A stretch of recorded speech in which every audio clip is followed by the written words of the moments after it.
வணக்கம் நண்பர்களே. இன்னைக்கு வந்து 26 ஜூலை வெள்ளிக்கிழமை.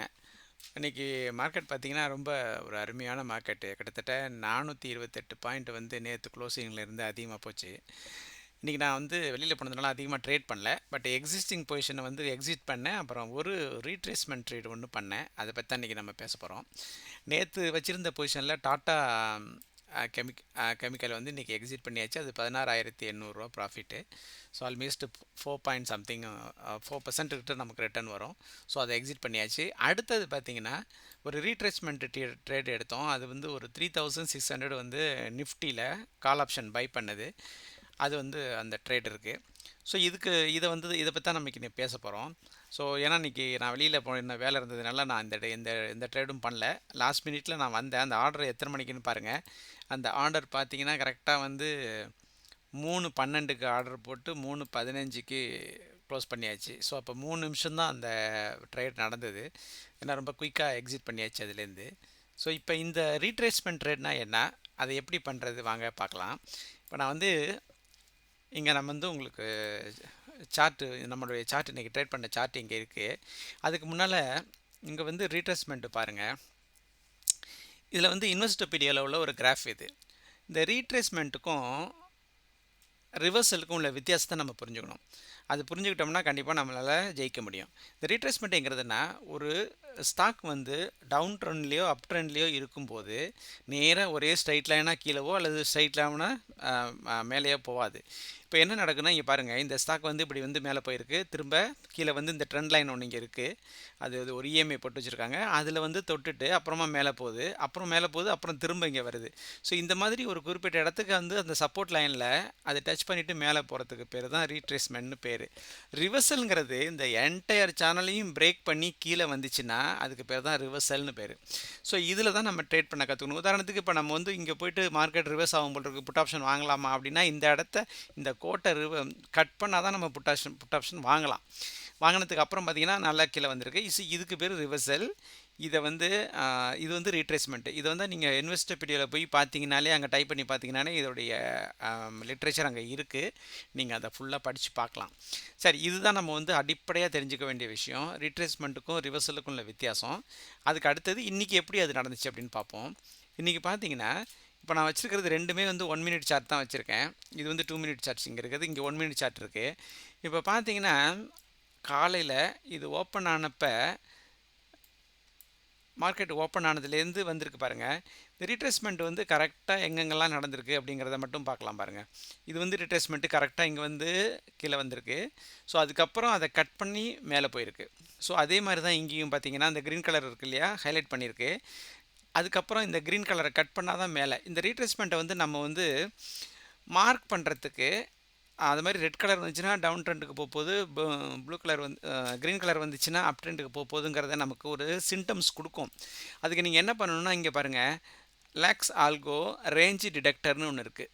இதை நீங்கள் போட்டுட்டிங்கன்னா, இதில் போய்ட்டு நீங்கள் ட்ரெண்ட் வியூவில் போய் இந்த லேக்ஸ் ஆல்கோவில் ரேஞ்ச் டிடெக்டர்னு ஒன்று இருக்குது. இதை போட்டிங்கன்னா அழகாக உங்களுக்கு இது வந்து சொல்லிக் கொடுக்கும். ஸோ இதுக்கப்புறம் க்ரீன் வந்துச்சு அப்படின்னாலே அதுக்கு அடுத்தது மார்க்கெட் வந்து பிரேக் பண்ணி மேலே போகுது அப்படின்னு அர்த்தம். இது வந்து கொஞ்சம் வாட்ச் பண்ணி பாருங்கள் எப்படி இருக்குன்னு. சரி, அடுத்தது இப்போ இந்த ரீட்ரேஸ்மெண்ட்டில் நான் எங்கே ட்ரேட் எடுத்தேன் அப்படிங்கிறத பார்ப்போம். இப்போ உங்களுக்கு தெரியுது இல்லையா, அந்த ட்ரெண்ட் லைன், நம்மளுடைய ட்ரெண்ட் லைன்ஸ் இருக்குது, இஎம்ஏ இருக்குது. அந்த இஎம்ஏ கிட்டே வந்து பாருங்கள், தூரமாக போகுது, திரும்ப வந்து இஎம்ஏ டச் பண்ணிவிட்டு அப்புறமா தான் மேலே போகுது.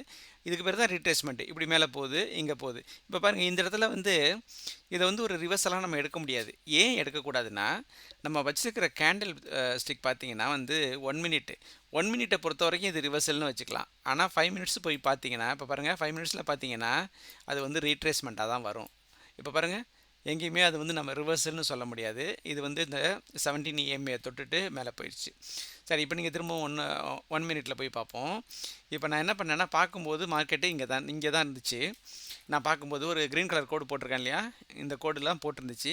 ஸோ இதை தானா எடுக்கலாமா அப்படிங்கிற யோசனை இருந்தால், நான் ட்ராவலில் இருந்ததுனால மொபைலில் எப்போதுமே நான் ட்ரேட் பண்ண மாட்டேன், லேப்டாப்பில் தான் பண்ணுவேன். ஸோ அதனால் வீட்டுக்கு வந்து பண்ணலாம் அப்படின்ட்டு லேப்டாப் ஓப்பன் பண்ணும்போது இந்த இடத்துக்கு போயிடுச்சு. இந்த இடத்துக்கு போகும்போது அங்கே போய் ட்ரேட் எடுக்கலாமான்னு எடுக்கக்கூடாது.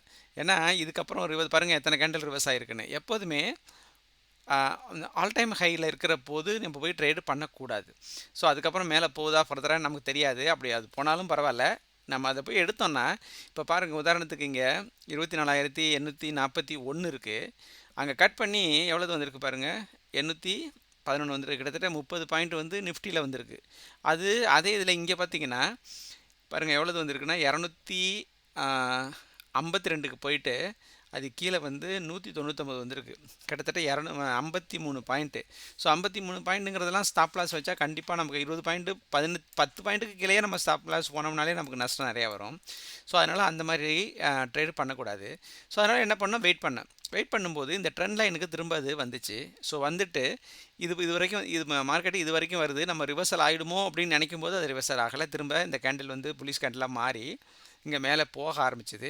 அப்போ தான் நான் இங்கே வந்து என்ன பண்ணேன், அந்த ட்ரேடை எடுத்தேன்.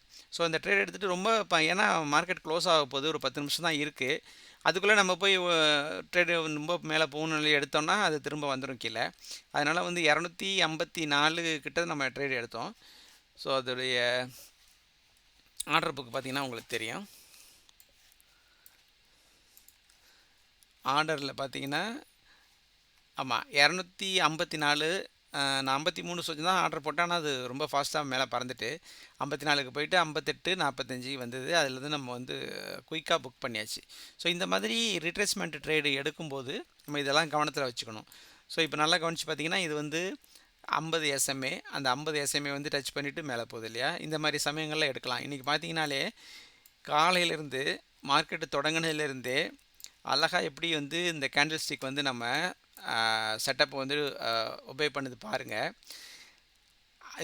மார்க்கெட் ஓப்பன் பண்ணோடனே சைட் மேலே போய் கொஞ்சம் சைட் வேஸ் இருந்திருக்கு. திரும்ப வந்து அந்த EMA டச் பண்ணுது, 9 EMA, 9 இல்லைனா 7, உங்களுக்கு எது தேவையோ அது போட்டுங்க.